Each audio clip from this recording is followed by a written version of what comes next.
phalanx was slowly being driven back. Alexander the Great, part 2. Haven't done this in a while. Let's get in it.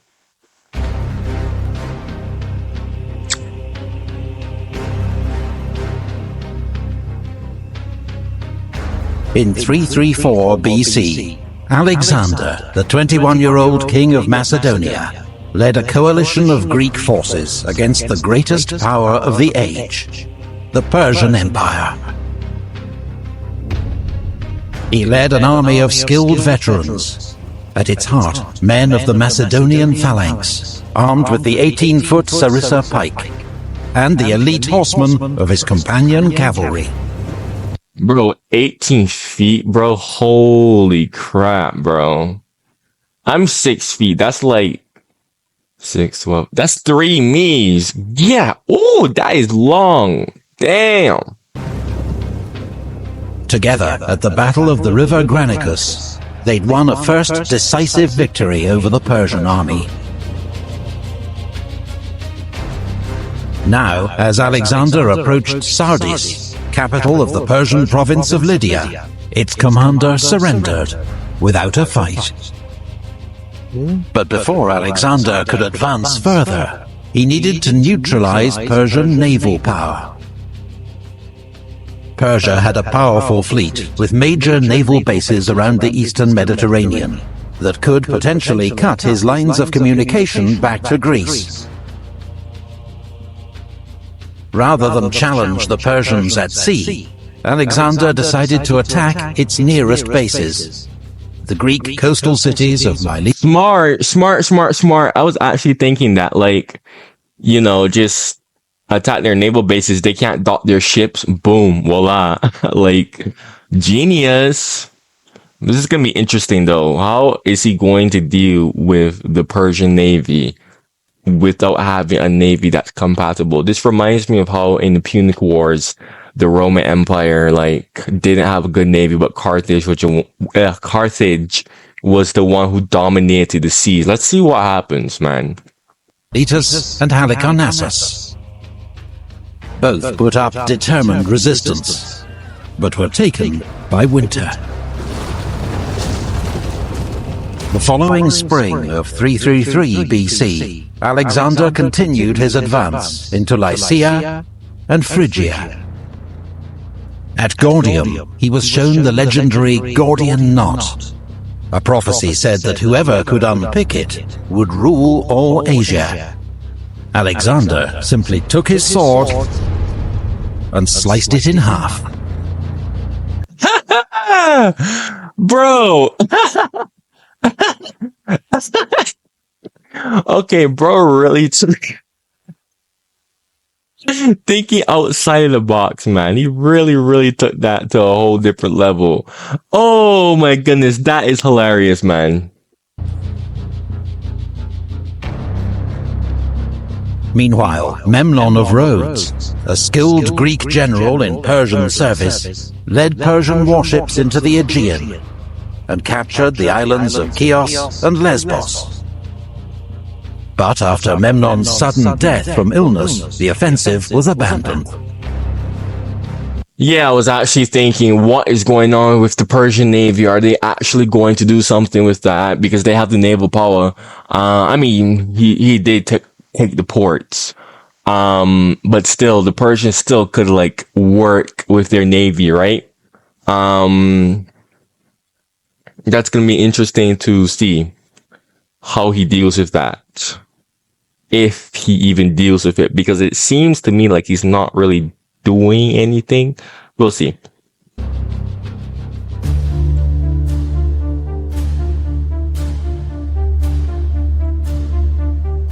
"18 months had passed since Alexander's army crossed the Hellespont and invaded the Persian Empire. Now Alexander led his men into Cilicia and was soon poised to cross the Nur Mountains into Syria. Then the main Persian army, led by King Darius III himself, emerged behind the Greek army to the north. Darius was... Okay, the Persians are actually responding. Okay, I was wondering what in the world are the Persians doing? Like, he's literally just, based on what I'm seeing, he's literally just walking around freaking Anatolia. I think that's what the Turkey, like the region that is now Turkey, is called Anatolia. And freaking basically no resistance that he should be getting. Like, was determined to trap and destroy Alexander's army, which he outnumbered almost 2 to 1. So he blocked Alexander's only escape route by moving his army to the coastal plain near Issus, just 6 miles wide from Mount. okay, so he's using Google Earth. That is really cool, Epic History. That is actually super duper cool. Using Google Earth. Wow. Okay. It really gives you like a much better layout and much better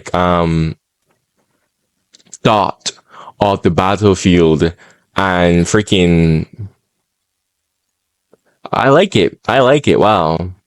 Wow, it really shows you like a much deeper detail of the battlefield, what Alexander had to do with.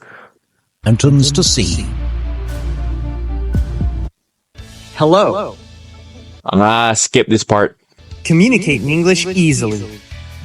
Use Grammarly. The narrow battlefield would force Alexander to fight, but it also prevented Darius exploiting his huge numerical advantage. His army, by some estimates, was up to 100,000 strong, and contained some of the finest soldiers in his vast empire, including 10,000 of his own household troops, known as the Immortals. His best cavalry were massed on his right towards the sea, where the ground was better for horses. His best infantry, his Greek mercenary hoplites, formed the center. Persian infantry formed his left wing. So he's using Greek. Because I remember in the last reaction that I did, Alexander had to fight against Greeks as well. So he's gonna fight against Greeks again. Okay, that's gonna be very interesting. Let's see how this goes down, because in the last reaction that I did, if you haven't checked it out, go and check it out. The Greeks that they caught, massacred, man. That was crazy, man. But I'm curious to see how this is gonna play out. 2 to 1. If he has 100,000 men, Alexander has 50,000. Very interesting odds. Let's see what happens. Alexander deployed his own army for battle, once again entrusting his left wing, nearest the sea, to Parmenion, with the Greek cavalry and infantry. In the center, as always, was the Macedonian phalanx. Alexander positioned himself and his best troops on the right wing. Bro, I love the phalanx. Oh my gosh, dude, the phalanx. Oh, I love it. I just love the way how they look, man. Oh, they're so sexy, man. Like, come on. Oh, phalanx are just so freaking sexy, man.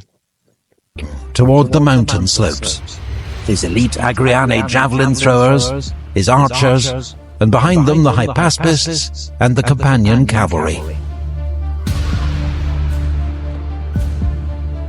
When Alexander saw the strength of the Persian cavalry facing Parmenion on the left, he moved across his Thessalian cavalry to reinforce him.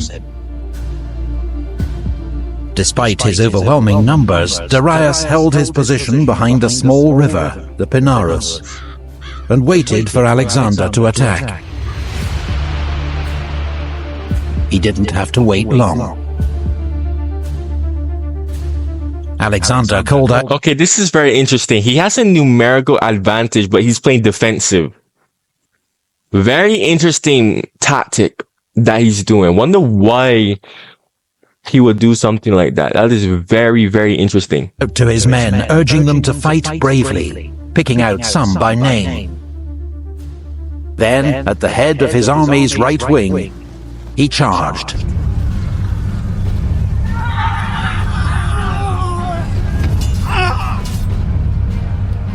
Once again, the speed and shock of the Macedonian advance sent the enemy reeling back. But in the center of the battlefield, the Macedonian phalanx was in trouble. Its effort to keep up with... Oh, shoot. No way, the phalanx are struggling? Alexander, its formation had become disordered.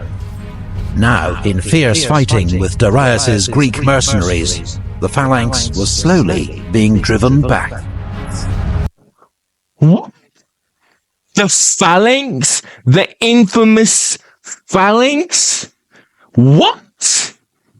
No way, the notorious phalanx? The menace themselves? I can't believe that. Okay, this is gonna be very interesting.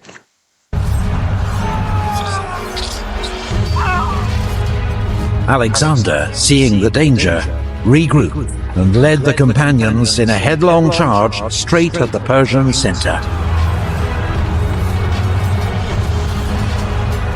The Greek mercenaries threatened on their flank were soon in disarray, and the Macedonian phalanx was able to resume its advance. Alexander fought his way towards the... Based on what I just saw there, that entire right flank seems like it's about to get enveloped.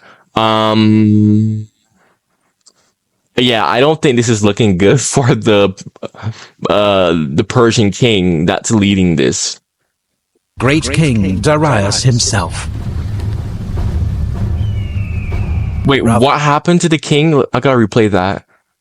The great king Alexander fought his way towards the great king Darius himself. Rather than face this apparently mad and fearless Macedonian king, Darius fled the battlefield in his royal chariot.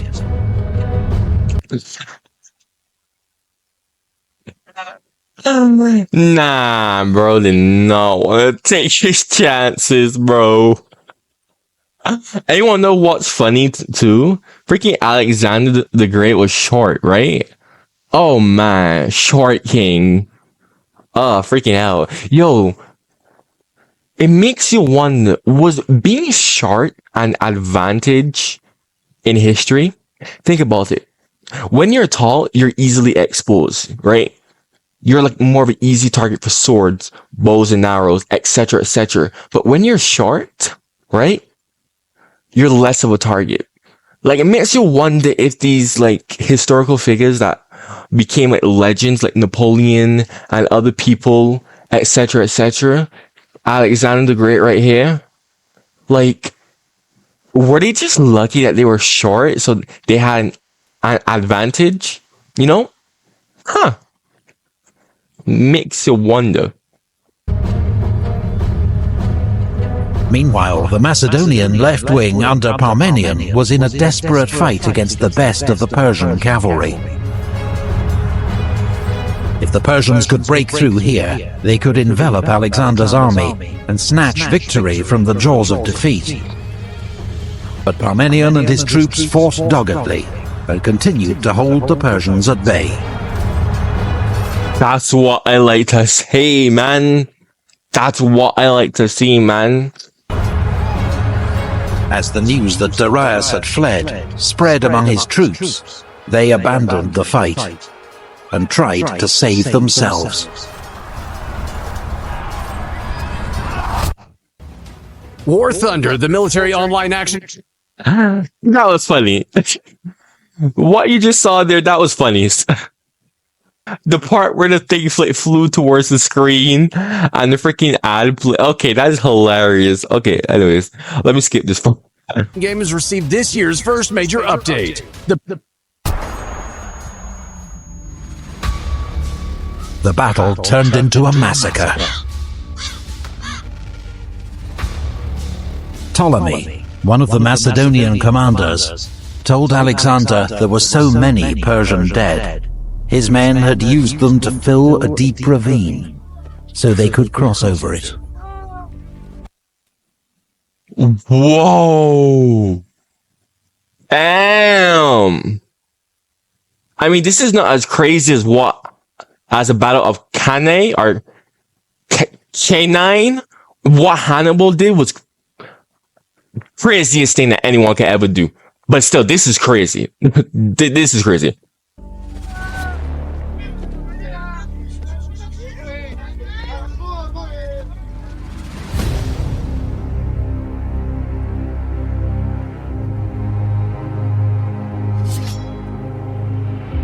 The Battle of Issus was a stunning victory for Alexander.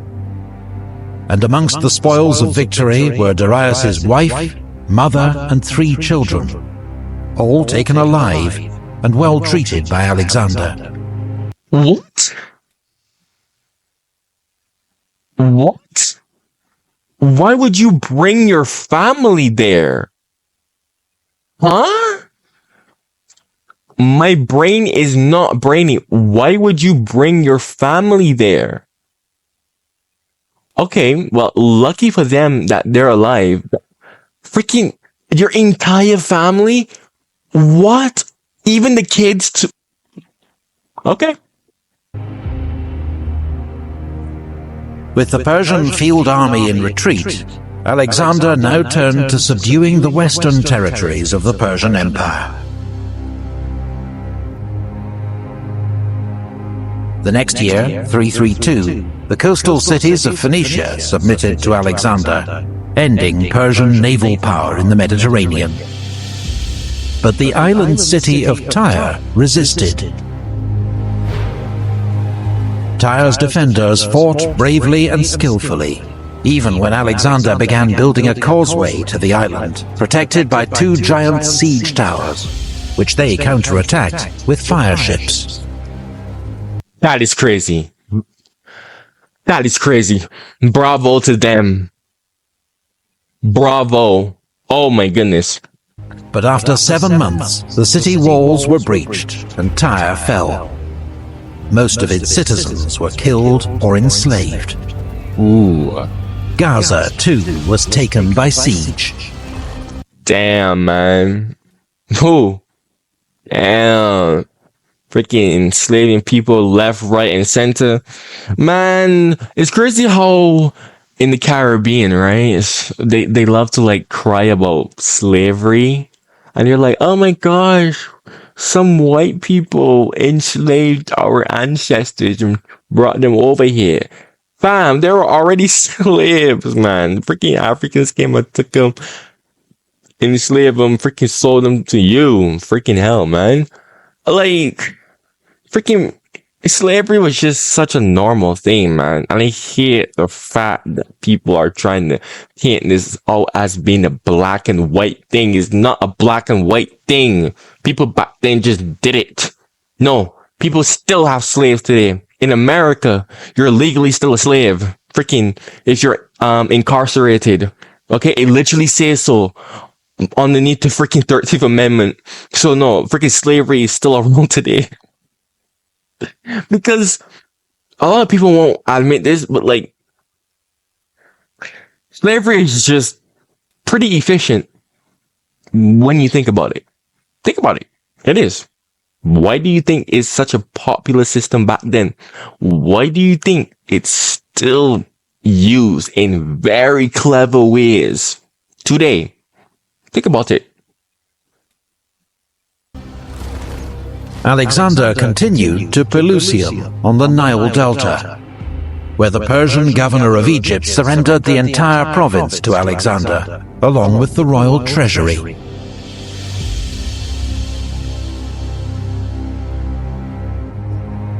At Memphis, priests... Bro, he's just walking through. Damn. This man is just conquering Persia like it's nothing. of this ancient land welcomed Alexander as their liberator from Persian rule, and crowned him pharaoh. At the mouth of the Nile, he founded a new city, Alexandria. Then travelled to the desert oracle of Siwa, where according to some accounts the priests welcomed him as son of Amun, king of the gods. Alexander returned east to Tyre, where in 331 BC he received news of trouble back home. Despite his great victories over the Persians, many Greeks regarded Alexander as a tyrant. King Agis of Sparta, with Persian support, now launched a revolt against Macedonia. Antipater, Of course, it's the Spartans doing that. Of course. Alexander's commander in Greece, was already dealing with rebellion in Thrace. But he quickly marched south and met Agis in battle near the city of Megalopolis. Even the legendary Spartans were now no match for Macedonian military power.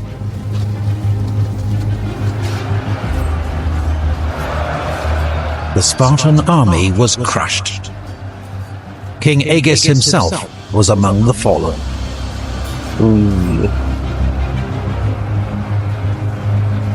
Ultra Giga Chat Commander, he came in clutch, man. Ultra Giga Chat, shout out to him. Freaking hell. That's what I like to see, man. Loyalty above all. That's my motto. Loyalty above all else, man. I love it when I see these people stay loyal and they come in clutch, man. That's what I'm talking about, fam.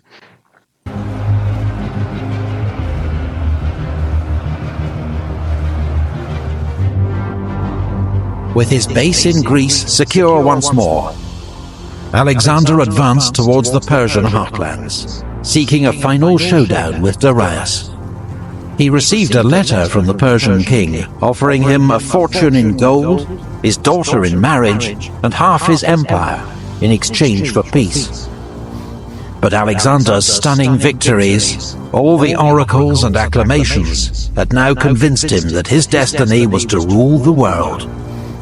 He rejected the Persian king's offer. He didn't want half the empire.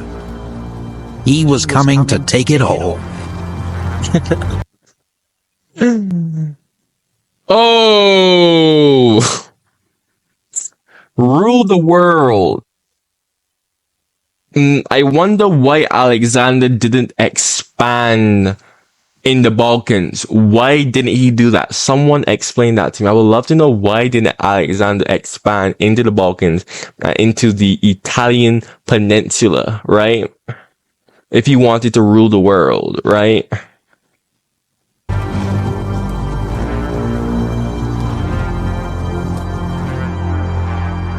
Research and artwork for this video comes from Osprey Public.